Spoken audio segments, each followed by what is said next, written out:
Hello दोस्तों, नमस्कार। स्वागत है आपका स्टडी फॉर सिविल सर्विस में फिर से। और आज गणतंत्र दिवस की सभी को बहुत बहुत शुभकामनाएं। और आज हम लोग 75वां गणतंत्र दिवस मना रहे हैं। ठीक। तो गणतंत्र दिवस से संबंधित आप जानते ही हैं कि पूरे देश में कार्यक्रम आयोजित किए जाते हैं, लेकिन सबसे मुख्य आकर्षण होता है दिल्ली की रिपब्लिक परेड। ठीक। तो दिल्ली की रिपब्लिक परेड में उत्तराखंड की जिस झांकी का प्रदर्शन आज किया जाएगा, थोड़ी सी चर्चा उस पर कर लेते हैं और थोड़ा सा डिस्कशन कर लेंगे रिपब्लिक डे के बारे में। ठीक। तो सबसे पहले देखिए ये झांकी, जिसमें आपको खूबसूरत से चित्र नजर आ रहे होंगे। इसमें महिलाएं बैठी हैं पारंपरिक पोशाक पहने हुए। वंदे भारत को दर्शाया गया है।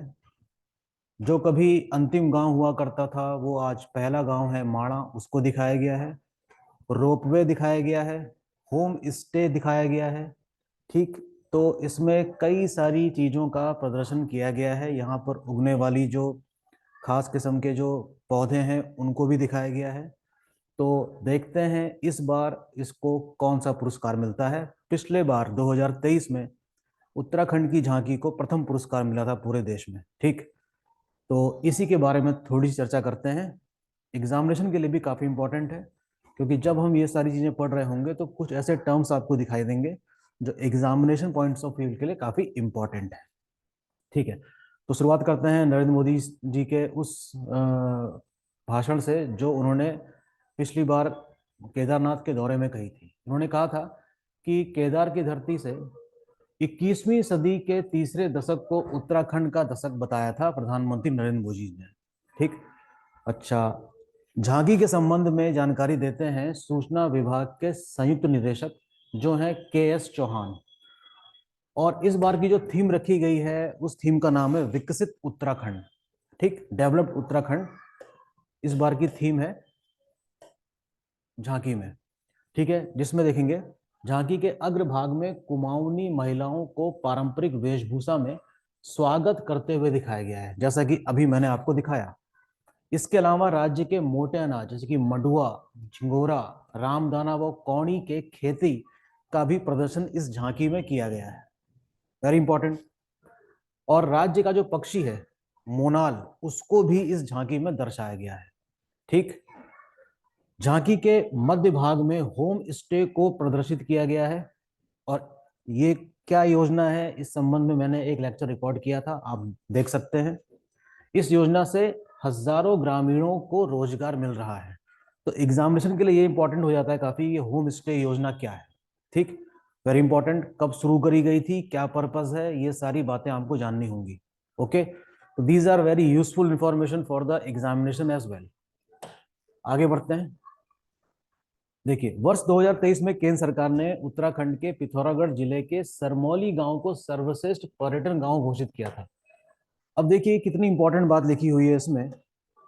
तो इससे हमको ये पता लगाना होगा कि सर्वश्रेष्ठ पर्यटन गांव योजना क्या है, कब शुरू करी गई, कौन कौन से गांव हैं ऐसे पूरे भारत के जिनको इस श्रेणी में रखा गया है। तो काफी इंपॉर्टेंट है ये चीजें आपको जरूर जाननी होंगी एग्जाम के लिए।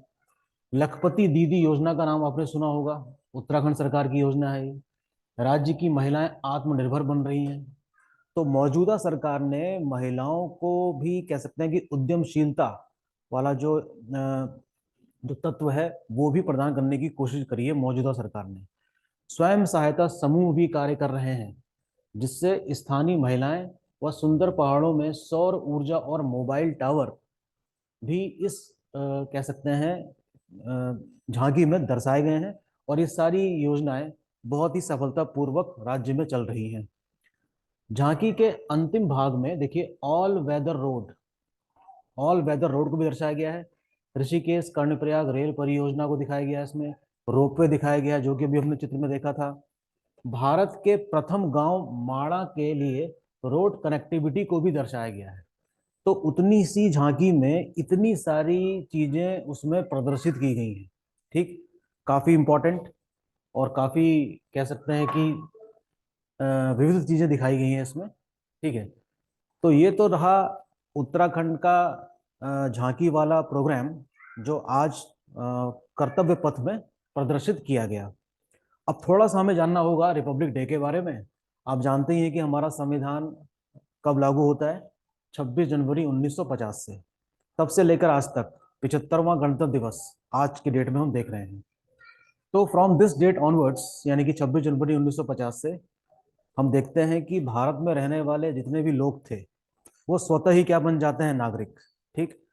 क्योंकि इससे पहले जो था वो प्रजातंत्र नहीं था, वो तो राजतंत्र था। और राजतंत्र की जो भी लोग रहते थे भारत में, उनको नागरिक का दर्जा प्राप्त नहीं था, उनके पास कोई ऐसे अधिकार नहीं थे। तो संविधान लागू होते ही हम देख सकते हैं कि वो जो बैठने वाले जो लोग थे, जो पूरे देश में स्थित थे, वो स्वतः ही क्या बन जाते हैं? नागरिक। घर बैठे बैठे नागरिक बन गए। ठीक है।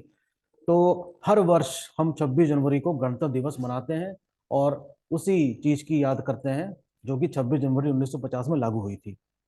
Each year we celebrate Republic Day with different themes. ठीक है। हम देखते ही हैं कि 1950 से ही कर्तव्य पथ में, पहले तो इसको राजपथ कहा जाता था, इन झांकियों का प्रदर्शन किया जाता है। Which colourful processing is made in Delhi republic day. इसकी शुरुआत कब करी गई थी? 1950 से। ठीक है।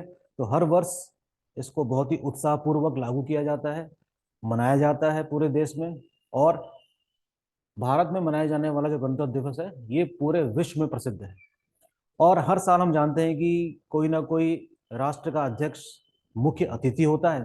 तो इस बार के जो मुख्य अतिथि हैं वे हैं फ्रांस के राष्ट्रपति इमैनुअल मैक्रोन, जिसको लेकर हम देखते हैं कि फ्रांस और भारत के बीच में कितने अच्छे संबंध स्थापित हैं काफी लंबे समय से।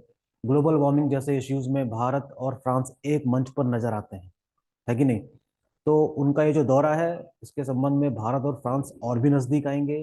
कई सारे मामलों में बातचीत होगी, कई सारे मामलों में हस्ताक्षर किए जाएंगे। तो ये सारी चीजें आपको देखनी चाहिए।